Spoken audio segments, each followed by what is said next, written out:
L'Université Cheikh Anta Diop de Dakar a 3 missions: la formation, la recherche et le service à la communauté. Et depuis quelques années, l'UCAD a mis l'accent sur la formation professionnalisante de courte durée pour s'adapter au marché de l'emploi. Dans ce processus, l'UCAD accompagne ses étudiants dans l'entrepreneuriat à travers les centres d'excellence africains qu'elle abrite et les structures universitaires comme la DIVAC, l'INODEF et la Forge de l'École supérieure polytechnique de l'UCAD. Je suis le professeur Sambanda Oussila, professeur titulaire à l'Université Cheikh Anta Diop de Dakar. Je suis le directeur du Centre d'excellence africain en agriculture pour la sécurité alimentaire et nutritionnelle. L'ensemble des centres d'excellence du Sénégal, ce sont des entités qui regroupent une masse critique de chercheurs dans des domaines particuliers. Ce sont des projets qui ont été acquis sur financement de la Banque mondiale et sur la base d'une compétition internationale. Et l'Université Cheikh Anta Diop de Dakar a été l'une des rares structures universitaires à avoir gagné 3 centres d'excellence. Il s'agit de Agir, Agrisan, mais également le SAMEF qui constitue des points de rayonnement dans la recherche et la formation dans les domaines qui sont ciblés. Je suis le professeur Ousmane Diaye, chef de service universitaire de pédiatrie à l'Université Cheikh Anta Diop de Dakar. Je suis également le directeur du Centre d'excellence africain pour la santé de la mère et de l'enfant, qui est un projet de l'Association des universités africaines qui est appuyé par la Banque mondiale et dont les orientations stratégiques tournent autour de la formation diplômante, la formation capacitante ou certifiante, la recherche, mais également le développement de partenariats stratégiques pour atteindre les objectifs de réduction de la mortalité des mères et des enfants à travers la mise à disposition de personnel de santé de qualité au niveau des structures de santé du Sénégal. Professeur Babacar Faye, directeur du Centre d'excellence Agir, Environnement, Santé et Sciences sociales de l'Université Cheikh Anta Diop de Dakar. Le Centre d'excellence Agir, son objectif est d'améliorer la qualité dans la recherche et dans la formation de nos étudiants pour aboutir à l'excellence.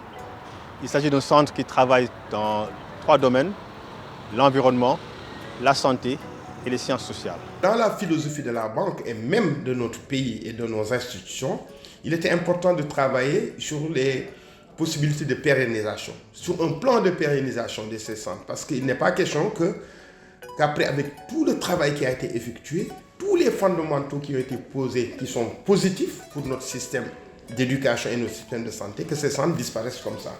Et je pense qu'on est en train de travailler sur cette pérennisation. On a eu des discussions assez profondes qui ont été portées à la connaissance même du bailleur, des ministères de l'enseignement supérieur et de l'innovation, avec tous les centres pour voir comment les pérenniser, en faire des centres autonomes ou bien en faire des instituts d'université. Il faut bien que ces centres aient de l'avenir dans une certaine orientation, en particulier l'innovation sur la base des recherches produites, mais également l'entrepreneuriat pour les jeunes diplômés. Et par ailleurs, cet entrepreneuriat, ces activités d'entrepreneuriat ont déjà commencé chez les étudiants. Moi, c'est Moustapha Diop, je suis élève ingénieur en électromécanique dans le département de génie mécanique de l'ESP. Donc, en même temps, je suis CEO d'une start-up qui est née ici à l'ESP au nom de AgriDrone Vision, qui vise à la fabrication des drones agricoles totalement made in Sénégal. Premièrement, il permet aux agriculteurs d'économiser en temps, d'éviter le contact direct avec les produits chimiques qui sont totalement cancérigènes. Il leur permet aussi d'augmenter le rendement à la fin des récoltes. Notre drone peut couvrir une surface de 6 hectares par heure.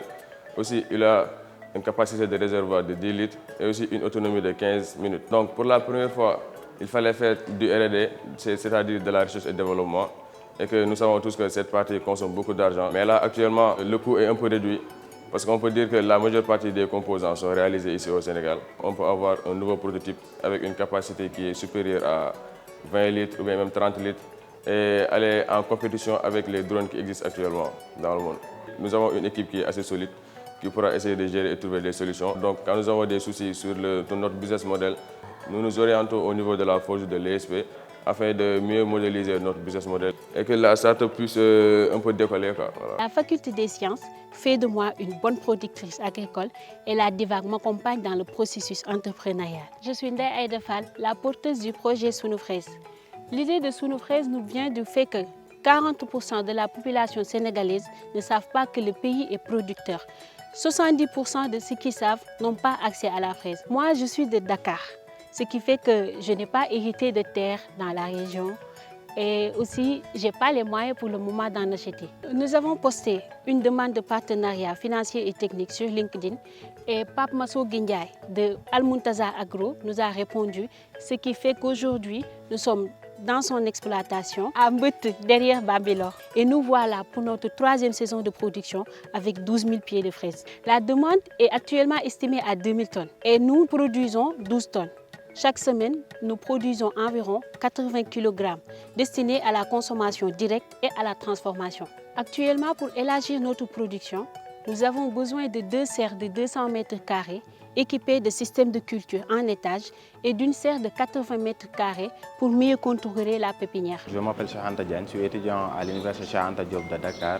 Je suis un doctorant en médecine, je suis également entrepreneur à la DIVAC. Astro-Optique est un projet de création d'une société africaine de fabrication, de montage et de vente d'optique. Il est constitué de 2 parties. Il y a la lunetterie d'une part avec toutes sortes de lunettes, les lunettes médicales, les lunettes photographiques anti-reflet pour la prévention, les lunettes de protection pour les laborantins, mais également les produits qui sont destinés à la communauté scientifique. Il y a les lames, les lamelles, les microscopes, les télescopes et les autres produits à base de verre. On a commencé par la vente, mais actuellement nous tendons vers le montage, mais également les calibrages et ultérieurement vers la fabrication. Et pour pouvoir faire ces montages-là et répondre aux besoins, nous voulons actuellement un local au sein de l'université, mais aussi tisser des relations avec les autorités compétentes pour prévenir et ou traiter ces troubles oculaires dus à l'utilisation excessive des outils numériques. Je m'appelle Alimatou Sadia Cham, je suis à l'École supérieure polytechnique de Dakar, en 4e année en diplôme d'études supérieures en commerce, administration et finances. Et me voilà team leader Enactus. Enactus est une organisation qui fait de l'entrepreneuriat social, c'est-à-dire qu'on met en place des projets pour résoudre des problèmes sociaux, environnementaux et économiques. Au niveau de Kaolack, on s'est rendu compte qu'il y avait un taux de malnutrition assez élevé, aux alentours de 17%. Et lorsqu'on a fait notre ciblage, on s'est rendu compte que dans cette zone, il y avait un fruit qu'on appelait le dimbe. Et on s'est demandé pourquoi pas utiliser ces ressources-là pour en créer quelque chose de mieux. Donc, on a transformé ce dimbe en farine fortifiée à partir d'un séchoir solaire qu'on a créé. On a mélangé ce dimbe avec de la farine de mil, de la farine de baobab et du moringa pour en créer une farine fortifiée pour les enfants de cette localité. Donc, ça a été vendu par des femmes de ce GIE dans les centres de santé et pour leurs enfants, ce qui a amené le taux de malnutrition de 17% à 0% dans cette zone. Ces femmes de ce GIE, qui s'appelle le FAVEC, ont pu avoir une activité génératrice de revenus. En plus de ça, on leur a fait planter 3 arbres par femme, ce qui a augmenté la verdure de cette zone. Donc voilà l'impact qu'on a fait à Kaolack pour le projet Dimbali. Je suis Papa Demba Kamara, PDG de PDC Group, co-gérant de Camara Multiservices et porteur de projet à la forge de l'ESP. On peut dire que PDC Group et Camara Multiservices sont nés d'une passion pour l'entrepreneuriat et la liberté financière, couplées harmonieusement aux opportunités agricoles offertes par la terre fertile de Ndiassane Bambilor. Ici, nous produisons des plantes aromatiques, à savoir la tisane Taufir et aussi le jus de citron magnon que nous commercialisons. La tisane est composée de plantes aromatiques, à savoir nana, citronnelle et basilic. À part ça, nous avons des produits, voilà, à savoir des agrumes, des carasols, en même temps aussi d'autres fruits qui sont produits sur place. Concernant l'aviculture, nous faisons des Goliaths en fait. Les Goliaths, ce sont de la race améliorée, qui seront vraiment plus productifs en même temps aussi pour booster leur croissance. La pluie a un impact sur les plantes, voilà, raison pour laquelle nous voulons faire une culture sous serre, pour essayer vraiment d'avoir les plantes aromatiques tout au long de l'année. Ensuite, nous voulons installer un système d'irrigation goutte à goutte, équiper aussi des panneaux solaires et aussi d'avoir des machines pour pouvoir équiper nos salles de production. Je m'appelle Diara Badji, Madame Silla. Je suis phytopharmacienne de formation. Je suis doctorante en production et protection des végétaux au niveau du département de biologie végétale. Le Nocos Bio est une entreprise innovante dédiée à la production et à la transformation de plantes aromatiques et médicinales en bouillon alimentaire 100% naturel. Nous, ici, on essaie de valoriser nos ressources. La DIVAC nous a accompagnés pour qu'on puisse valoriser ces produits. Actuellement, le produit est sur le marché, mais on produit une petite quantité parce qu'on ne peut pas satisfaire la demande des clients parce qu'on n'a pas les moyens. C'est-à-dire nous avons besoin d'accompagnement pour acheter les machines et autres. On n'a pas de locaux pour la production. On est accueillis au niveau de la DIVAC pour qu'on puisse continuer les activités et tout. Je m'appelle Cheikh Keita. Je suis étudiant en Master 2 au département des études anglophones. Je suis également le président du réseau des étudiants entrepreneurs de l'Université Cheikh Anta Diop de Dakar, qui regroupe l'ensemble des étudiants entrepreneurs. L'objectif, c'est quoi? C'est de faciliter et de consolider l'entrepreneuriat dans le milieu universitaire. C'est à travers ça que nous avons consolidé Coucou Express, qui a pour objectif de rendre la vie plus simple en offrant un service à la personne. Nous prenons en charge votre besoin. 90% de notre activité tourne au niveau de la restauration. Nous avons aussi un service qu'on appelle l'événementiel. Tout ce que l'étudiant souhaite organiser au niveau de l'université, il peut faire appel à notre service. Vous pouvez, grâce à notre application, enregistrer votre vocal comme vous le faites dans les WhatsApp et autres. Et ensuite, nos livreurs, grâce à leur application mobile, recevront leurs commandes et ensuite les traiter à la perfection. Nous voulons tout simplement commencer ici à l'université parce que c'est le Sénégal en miniature et ensuite faire sortir le projet dans les régions de Dakar et plus loin partout au Sénégal. Et actuellement, notre premier retour sur investissement nous a permis d'acheter des motos, un vélo électrique. Nous avons recruté 30 étudiants et parmi ces défis, nous avons aussi un problème majeur, c'est-à-dire le manque de local. La clientèle est là, la demande est toujours là. Donc si nous n'avons pas assez de motos pour faciliter aussi la livraison, ça va aussi poser des problèmes. C'est pour ça que nous sollicitons également votre aide, votre soutien, votre accompagnement pour rendre le service beaucoup plus opérationnel. Nous avons des talents qui peuvent innover, qui peuvent apporter un plus à l'université, à la société sénégalaise. Cette question d'entrepreneuriat, d'entrepreneurship et d'innovation, elle est essentielle. Parce que quand on n'innove pas, pratiquement on n'existe plus. Parce qu'on est dans un monde d'innovation avec toute la technologie qui se met en place, avec l'intelligence artificielle, la digitalisation de toutes les procédures. Il faudrait quand même qu'on travaille beaucoup à innover, à produire des choses qu'on peut utiliser chez nous, ne pas trop dépendre des innovations externes. Les centres d'excellence en dehors de la recherche et de cette formation au niveau académique sont impliqués dans le renforcement de capacités, notamment des producteurs, les entreprises, les sociétés, les communautés rurales. En dehors de cela, nous avons des activités de recherche que nous finançons au niveau des 4 universités. Nous avons créé un master qui est un master en éco-santé qui permet de regrouper l'ensemble des 3 départements, les sciences sociales, la santé et l'environnement. Et particulièrement, nous avons des activités de recherche qui travaillent sur les domaines du changement climatique, mais également sur les modifications environnementales, avoir un impact réel sur l'environnement, la santé et les sciences sociales. Sur le cas particulier du CIA Agrisan, nous avons des chercheurs qui travaillent sur les semences enrobées, mais également l'utilisation de ce qu'on appelle les négriteux de plantes, les plantes qui ont été utilisées traditionnellement dans l'alimentation et qui sont négligées en réalité. Le centre d'excellence agit également dans l'amélioration de l'environnement de travail et qui permet aux étudiants de mieux s'appliquer et dans la recherche et dans la production ou la transformation. Nous avons un programme qui va développer l'entrepreneuriat et l'innovation au niveau de nos universités. Et pour cela, donc, nous travaillons en étroite collaboration avec les incubateurs de l'UCAT, notamment l'INODEV et la DIVAC, pour identifier des projets porteurs que nous allons incuber jusqu'à la création de start-up. Les centres investissent actuellement sur un grand laboratoire, un site assez costaud à l'UCAT, et qui leur permettent de mieux travailler ensemble dans des sujets qui intègrent bien le concept du One Health. une seule santé.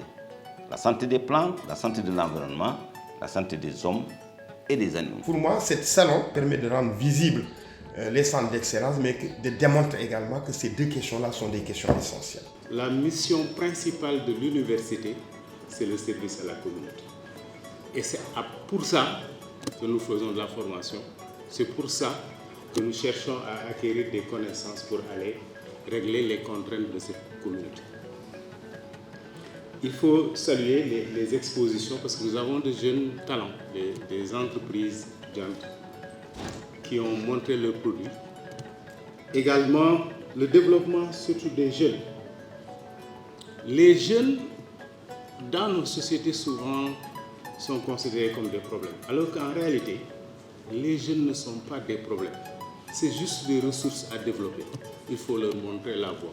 La célébration de l'excellence, vous avez vu les projets passés. Mais ça, c'est véritablement juste un échantillon à l'université. Montrer qu'à l'université, les étudiants travaillent beaucoup pour acquérir leur diplôme, mais à côté, il y en a également qui se donnent pour créer des entreprises, pour créer des emplois. Un de nos recteurs d'avant le disait, quand vous avez été formé à l'UCAD et que vous êtes employé quelque part, c'est très bien, nous sommes contents. Mais quand vous créez des emplois, ça nous rend fiers. Et donc nous vous invitons, chers étudiants, à travailler à cela, à le mettre dans votre calepin, de telle sorte que des emplois puissent être créés à travers l'université et qu'on participe véritablement à la lutte contre le chômage, qu'on ne crée pas de chômage, mais qu'on lutte à l'UCAD contre et aux universités contre le chômage.